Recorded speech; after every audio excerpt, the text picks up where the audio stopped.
I was 24 years old when I first became a father.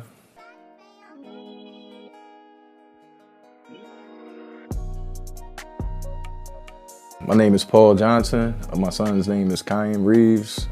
He's about to turn 4, May 31st. I'm currently working as a facilities manager at Outward Bound, Philadelphia. My upbringing, it was mostly just me, my mom, and my sister. My dad was around for a little bit, but he kind of did his own thing after I turned like 9 years old. So he was in and out for from like 9 to 11, and then from like 12 on, he was pretty much non-existent. But I went to school, I played basketball, I was a ladies' man. When I was a kid, I was like honored my father. He was like he was who I wanted to be, basically. He was hard on me and everything like that.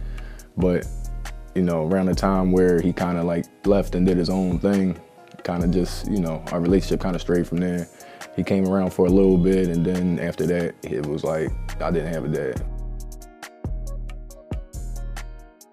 I couldn't wait to be a dad, honestly.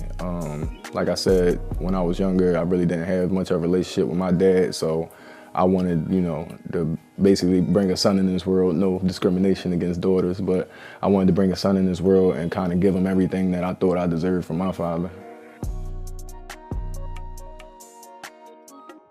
Around the time that I became a father, I was in a program called Powell Core, and I was kind of getting my life together at that point, because prior to that, I was, living, I really didn't care about myself much, you know what I'm saying? So I just had fun. I like to have fun. Whatever came across my way that I thought was fun, I did it, no matter what the, consequences or anything was. But around the time when my son was conceived, I was working on myself, getting my life together through Powell Core. My son was coming, so I was really on my grind, trying to, change my life around, be the man that I want him to be when he grow up. So I went hard every day, working, networking with people, trying to figure out what my next move was, where I'm working, what I'm doing, what's my next 5 years looking like, because my son coming in 8-9 months. So I was just really pedal to the metal every day. My initial reaction after learning I was going to become a father was mixed emotion. My particular situation was me and my son's mother. We weren't getting along at the time, and we were basically breaking up at the time when she told me that she was pregnant. So I was excited, then I was scared because I didn't know what was going to come out of the parenthood after all the turmoil in the relationship. The main thing I had to change about myself to step up as a father was caring about things, because at that time, before I even knew my son was coming, I didn't care too much about nothing. I didn't fear danger or anything like that. It was just like, I'm going to do what makes me happy, no matter what the consequences is. So I basically had to tone that back and kind of think, future. The day my son was born, his mother put me on the restriction list at the hospital because we weren't, like I said, we weren't getting along at the time. So I wasn't even allowed to be there for the delivery of my son. I actually was allowed in the hospital 2 days later because they had to stay late due to complications.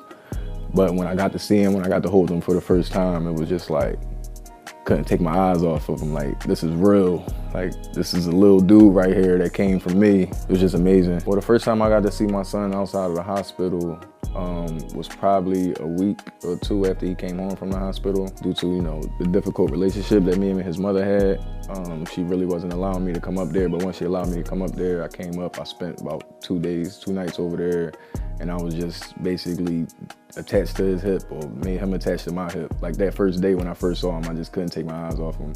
Wanted to get all my attention. The first couple days he was out the hospital, but every noise he made, I just thought he was talking to me. It was crazy. I think me and him made a connection from the beginning. I would say there are resources out there for young fathers. It's not as many as it should be. The ones that I did find, it took me a long time to find them, or it was like difficult to get in touch with them. I think it would be important for them to have a resource to help them in the legal system as far as like custody goes and parenting time and residential custody and everything like that, because I'm still going to family court right now. I actually have a court date tomorrow. It's a difficult process, and they're not really for fathers inside of family court, from my experience and from the experience of others that's close to me. I have so much support and so many resources that help me as a father. I have, cousins, brothers, mentors, just men that, been through the situation, maybe not particularly my situation, but they know about, being a father and what it takes to be a father, and the obstacles and hurdles you have to get over. My family legacy, I would like it to be, just generation after generation of improving as men, as sons, as fathers, as uncles, as brothers. I just want, the next generation to be better than the last, and the next generation to be better than the one before that. So basically, I just want to set the path financially, mentally, emotionally, and all that for my son, so he won't, go through what I went through. If my son were to use 3 words to describe me, I would like those 3 words to be reliable, understanding, and awesome.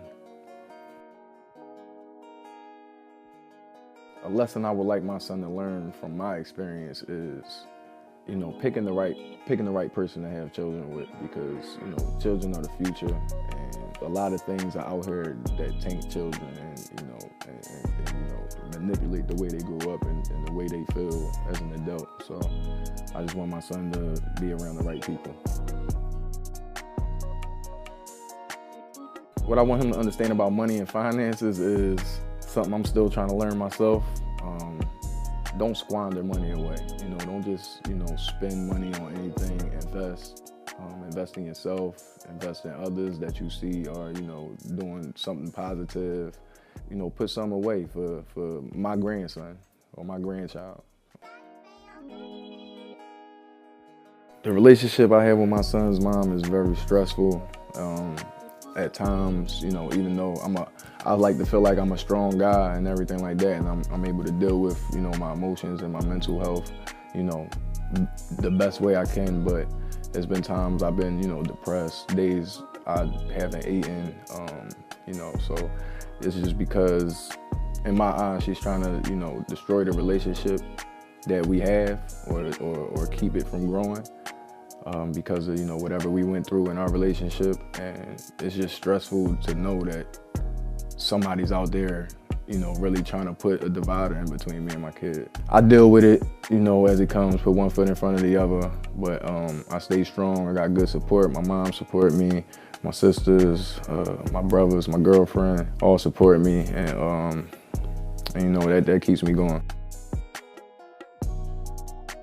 I just prepare myself because, this situation has been going on for 4 years. I've been in and out of family court for 4 years, and they won't even let me get more than 6 days a month with my son. I'm going to court tomorrow to try to fix that. Hire a lawyer.